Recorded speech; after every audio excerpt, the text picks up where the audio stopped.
अस्सलाम वालेकुम। सबसे पहले चाइनीज़ फ्यूचर्स की बात कर लेते हैं, जो कि अब रिकवरी के मूड में आ रहा है। सबसे पहले तो चाइनीज़ लॉकडाउन हुआ काफ़ी ज़्यादा, जिसकी वजह से हालात बदतर थे, नेगेटिव सेंटिमेंट से हर जगह पर। अब शुक्र है कि सिचुएशन कुछ बेहतर होना शुरू हुई है कोविड की चाइना के अंदर। सुनने में आ रहा है कि कुछ दिनों के अंदर वहाँ पर लॉकडाउन को खोल दिया जाएगा और जितनी भी रिस्ट्रिक्शन हैं वो हटा दी जाएंगी, क्योंकि कोविड के केसेस के अंदर बड़ी अच्छी इंप्रूवमेंट आई है। वहाँ पर गवर्नमेंट ने आखिरकार कंट्रोल कर ली हैं चीज़ें। चाइनीज़ फ्यूचर्स की अगर बात करें तो सरिया, डी बार और एच आर कॉयल तकरीबन 1% प्लस थे, जबकि कोक प्लस 4% और आयरन ओर प्लस 5% पे क्लोजिंग हुई है लास्ट। अगर स्पॉट मार्केट की बात करें तो एच आर सी अराउंड 790 से 810 के लगभग मूव कर रहा है, अभी ट्रेड हो रहा है। ऑन एवरेज आप समझेंगे $800 CFR पाकिस्तान का रेट होगा अभी इस वक्त चाइना से प्राइम कॉइल्स का।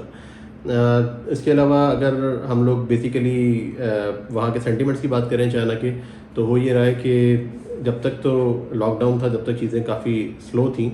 अब एक्सपेक्टेशन ये है कि क्योंकि चाइनीज़ गवर्नमेंट ने स्टिमुलस दिया हुआ है, इंफ्रास्ट्रक्चर प्रोजेक्ट्स भी हैं इनके, जब ये मार्केट खुलेगी तो वहाँ से एक्सपेक्ट किया जा रहा है कि डिमांड काफ़ी अच्छी जनरेट होगी और होपफुली ये चीज़ सारी दुनिया की स्टील मार्केट को सपोर्ट कर सकती है। अगर वहाँ पर बिलेट्स की इंपोर्ट शुरू हो जाती है, स्लैब्स की इंपोर्ट शुरू हो जाती है, अगर चाइना उसी तरीके से पूरी तरह से मार्केट में वापस आता है जैसे कि वो आज से कुछ माह पहले बाइंग कर रहा था, तो ये एक बड़ा इंपॉर्टेंट फैक्टर हो सकता है जिसको हम लोग फॉलो करेंगे करंट वीक के अंदर।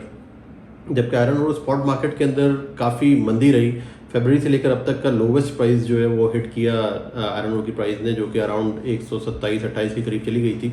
अब वापस जब से ये लॉकडाउन खुलने की बातें शुरू हुई हैं लास्ट 2-3 दिन से, तो अब मार्केट वापस 135 की तरफ मूव कर रही है और एक्सपेक्टेशंस हैं कि अब आयरन और की कंजम्पशन चाइना के खुल जाने की वजह से बढ़ जाएगी। जबकि दूसरी तरफ रशिया की अगर बात करें तो वहाँ पर प्राइसेस अभी भी स्क्रैप के भी नीचे जाते जा रहे हैं, बिलेट्स के प्राइस भी नीचे जाते जा रहे हैं और वहाँ पर प्राइसेस का कुछ सिचुएशन इस तरह से है कि बिलेट उन्होंने जो कि पहले वो हायर प्राइस से बेच रहे थे, अब प्राइस कम होने के बाद 610-15 के आसपास बिलेट्स का FOB प्राइस आ रहा है और उन्होंने कुछ सेल्स फारिज के अंदर भी की हैं जो कि $650 CFR के लेवल पे हैं, जो कि खासा कम है। अगर हम हफ्ते 10 दिन पीछे को देखें तो अराउंड प्राइसेस ऊपर से आप समझें कि $35 से $40 कमी आई है बिलेट्स के प्राइसेस के अंदर रशिया की साइड से। और फर्दर भी एक्सपेक्टेशन है कि शायद प्राइसेस अभी वहाँ पर थोड़ा सा अंडर प्रेशर ही रहें, क्योंकि स्क्रैप के प्राइसेस अगर एडजस्ट होंगे डाउनवर्ड तो बिलेट के प्राइसेस भी फर्दर नीचे आ सकते हैं। जबकि टर्की की बात करें तो टर्की के अंदर जो लास्ट काम हुआ था लास्ट वीक के अंदर, वो कुछ कार्गो सुनने में आया जो खासे लोअर प्राइस पे थे। एक कार्गो में से जो लोवेस्ट प्राइस था वो HMS का $480 के लेवल पे था। उस कार्गो के सुन लेने के बाद, उस न्यूज़ के मिलने के बाद जो मार्केट्स थी वो अचानक से $40-45 का करेक्शन था बेसिकली, ये अगर 480 को हम लोग अकाउंट फॉर करें एज ए HMS प्राइस। जबकि वहाँ पर रीबार्स की प्राइसेस भी खासी एडजस्ट हुई हैं, अभी डाउनवर्ड करेक्शन हुई है, जो कि प्राइसेस अभी इस वक्त आ रही हैं वो अराउंड $780-790 एक्स फैक्ट्री आ रही हैं। जबकि FOB प्राइस की अगर बात करें तो वो 810-15 के लगभग रीबार के प्राइसेस सुनने में आ रहे हैं, जो कि खासे कम है। मैं समझता हूँ कि तकरीबन $70-80 की कमी आई है इसके अंदर हफ्ते 10 दिन के अंदर टर्की के रीबार्स के लिए, जो कि एक्सपेक्टेड था। जिस तरह से स्क्रैप प्राइसेस नीचे जा रही थी तो ये रीबार प्राइसेस नीचे आना भी एक्सपेक्टेड था। जबकि वहाँ पर बिलेट की भी प्राइसेस में इसी तरीके से डाउनवर्ड एडजस्टमेंट हुई है टर्की के अंदर। दूसरा एक इंपॉर्टेंट फैक्टर जो इस वक्त हिट कर रहा है स्क्रैप मार्केट को, वो है ईरान की जो अवेलेबिलिटी है माल की। वहाँ खासी तंगी रही। पहले आपको मैंने बताया था कि वहाँ पर ड्यूटीज़ लगा दी हैं एक्सपोर्ट के ऊपर। गवर्नमेंट चाहती है कि ईरानी गवर्नमेंट चाहती है कि वहाँ पर एक्सपोर्ट की वजह से प्राइसेस इन्फ्लेट ना हो, बढ़े ना, ताकि जो प्रोजेक्ट्स हैं उसको एक रीज़नेबल प्राइसेस के अंदर अपने रॉ मटेरियल्स मिलते रहे। गवर्नमेंट का वो डिसीजन एक्चुअली कामयाब नहीं हुआ, गवर्नमेंट को वापस रिवर्ट बैक करना पड़ा है। अब सारी ड्यूटीज़ एक्सपोर्ट के ऊपर से ईरान में से हटा दी गई हैं। ऑलमोस्ट किसी प्रोडक्ट पे 1-2% है, किसी पे 3-4% है। तो इस तरीके से जो कि पहले 18-20% के करीब स्लैब उन्होंने किया था वो रिवर्ट बैक कर दिया गया, जिसके बाद ईरान से कुछ डील सुनने में आई हैं। तो इस वक्त जो लोवेस्ट बिलेट अवेलेबिलिटी है मार्केट के अंदर दुनिया में वो ईरान से है या रशिया से, इन दोनों का आपस में कॉम्पिटिशन है। और इवन ईरान ने भी फॉरिस के अंदर कुछ सेल्स की हैं बिलेट की।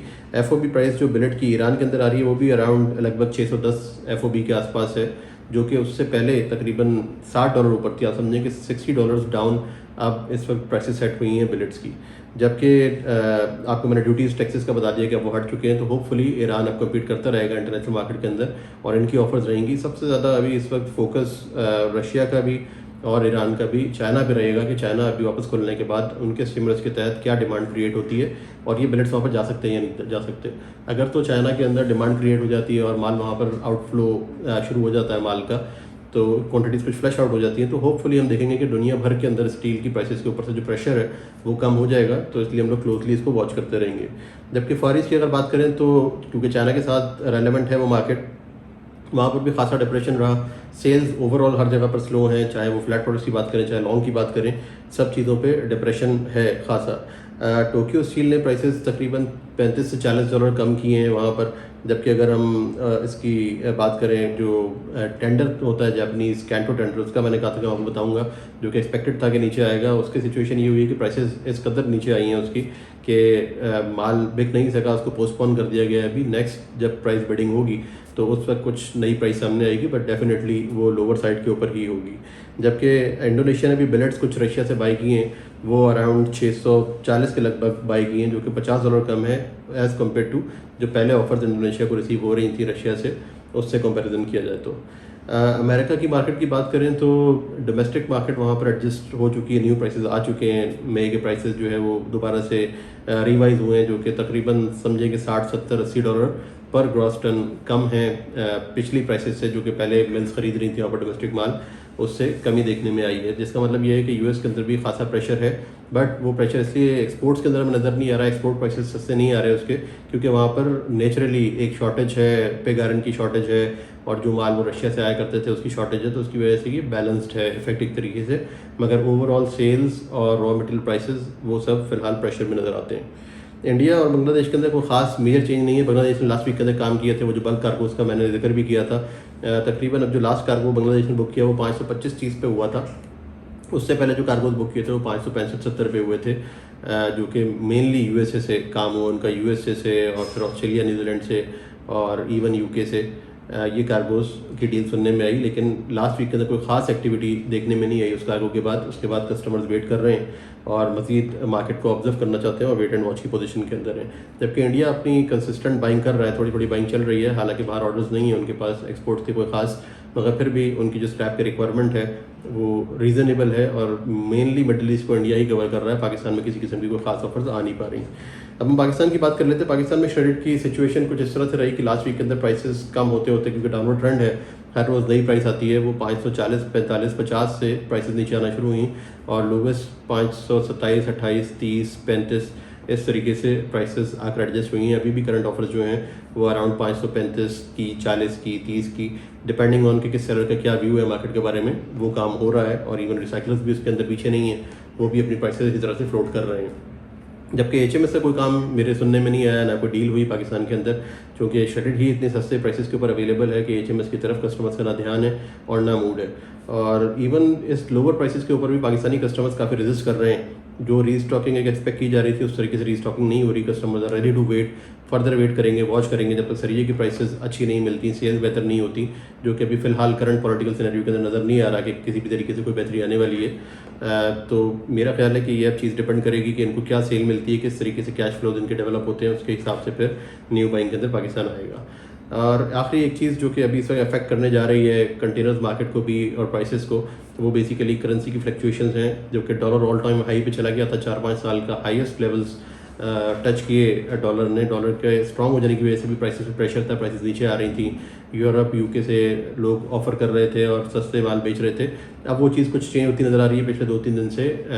अगर आप यूरो को देखें या पाउंड स्टर्लिंग को देखें तो तमाम की तमाम करेंसीज स्ट्रॉन्ग हुई हैं, जिसकी वजह से स्ट्रेट अवे आपकी कॉस्टिंग के अंदर $8-10 का फ़र्क आना कोई बड़ी बात नहीं है। और ये फर्दर एक्सपेक्टेड है कि अभी अगर करेंसीज फर्दर स्ट्रॉन्ग होंगी तो इनका प्राइसेस पे असर आएगा। बाकी जो भी अपडेट्स होंगी उसके साथ मैं दोबारा से आपसे हाजिर रहूँगा। फिलहाल इस वीक के लिए इतना ही था। Thank you very much.